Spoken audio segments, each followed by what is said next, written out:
Assalamualaikum warahmatullahi wabarakatuh. Perkenalkan, nama saya Nia Nur Hafiza dari Teknologi Informasi kelas 1C. Di sini saya akan menjelaskan tentang basic konfigurasi router. Kita langsung saja masuk ke praktik kedua, yaitu manajemen MNDP. Mikrotik Network Discovery Protocol. Pada mikrotik merupakan fitur yang digunakan untuk menemukan device yang menggunakan device mikrotik. Secara default, MNDP aktif pada semua perangkat mikrotik. Pada perangkat yang menggunakan MNDP dapat dilihat pada menu IP.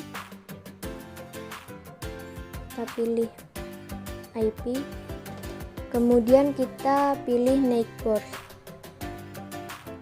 Tampilannya seperti ini. Untuk mendisable atau menonaktifkan MNDP, tiap interface bisa dilakukan pada menu IP, kemudian pilih network, kemudian pilih discovery interface. Lalu kita klik Enter 1, kita klik tanda silang untuk mendisable.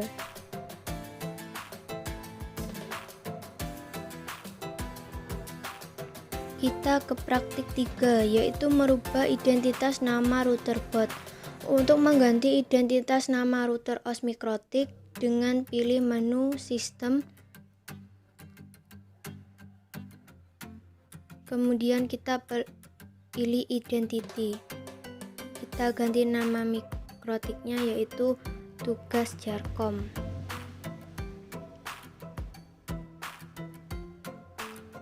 Kita apply, lalu kita OK.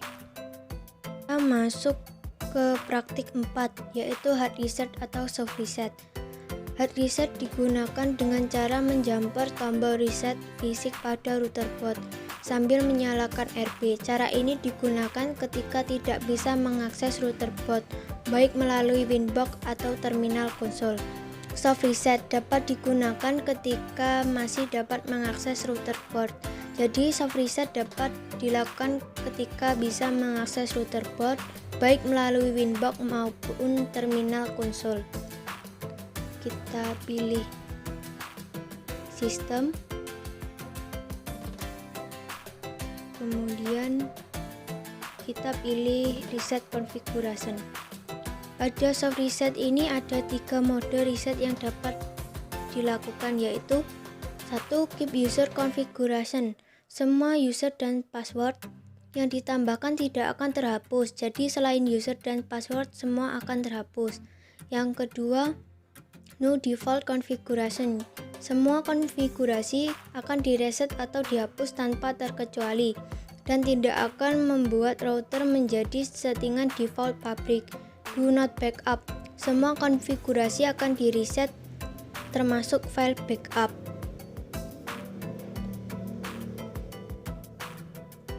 Kemudian kita close. Kemudian praktik 5, user login management. Digunakan pengguna sebagai aturan untuk mengakses router bot. Menu yang digunakan untuk mengatur user login terdapat pada menu sistem, kemudian kita pilih users. Manajemen user dapat dikelompokkan menjadi 2, yaitu user, pengguna yang berisi username dan password dari suatu user.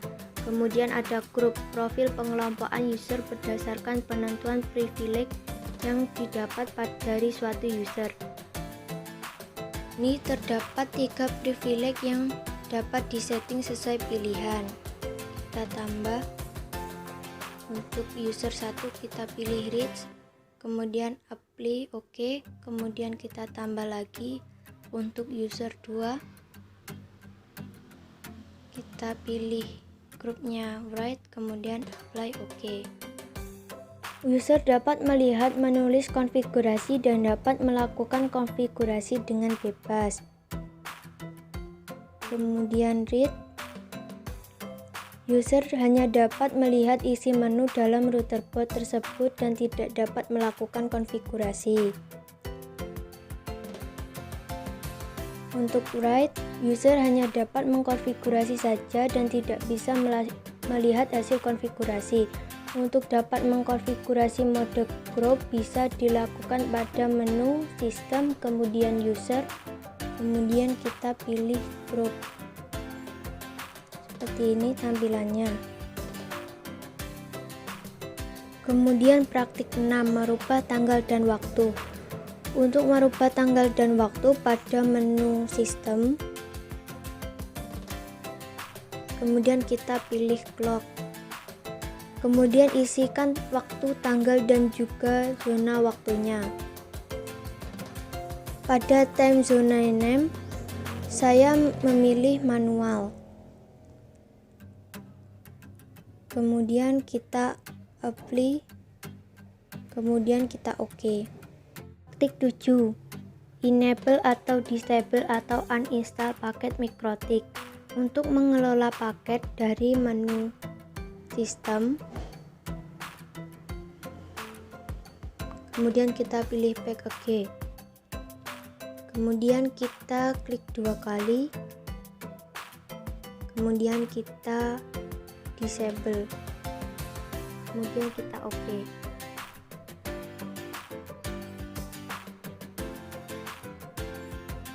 Kemudian kita klik 2 kali lagi, kita enable, kemudian kita klik OK.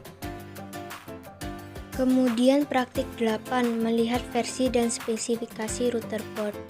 Untuk melihat versi dan spesifikasi router port, Mikrotik dapat dilakukan pada menu sistem. Kemudian kita pilih resource. Di sini kita akan melihat spesifikasi router port. Pada arsitektur name-nya x86, kemudian versinya 6.33.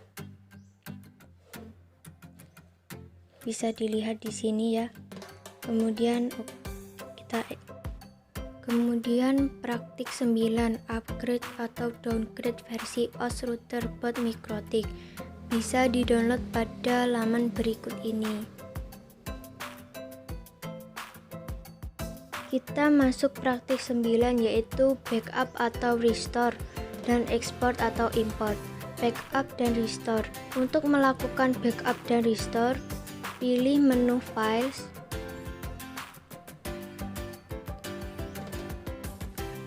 tampil jendela files, kemudian klik tombol backup. Kita isikan nama, kemudian kita centang down, kemudian kita klik backup.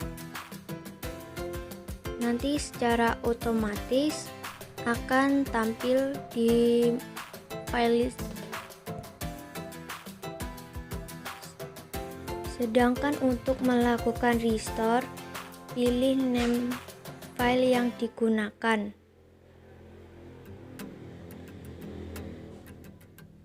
Kemudian klik tombol restore. Kita klik restore, kemudian reboot, yes. Kemudian OK. Nanti akan muncul secara otomatis.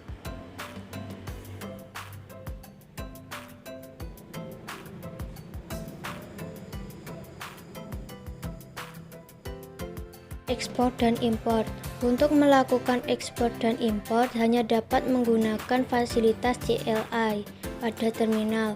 Buka menu New Terminal pada Winbox.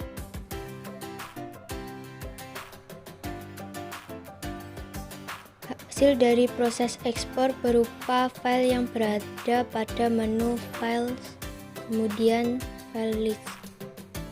Sini kita tuliskan IP address, kemudian kita tuliskan export spasi file sama dengan backup IP.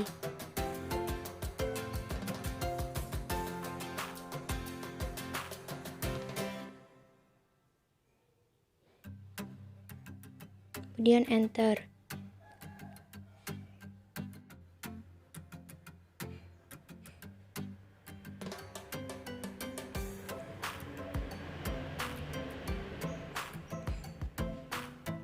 Kita close terminal, maka akan muncul secara otomatis pada file list. Sekian dari saya. Wassalamualaikum warahmatullahi wabarakatuh.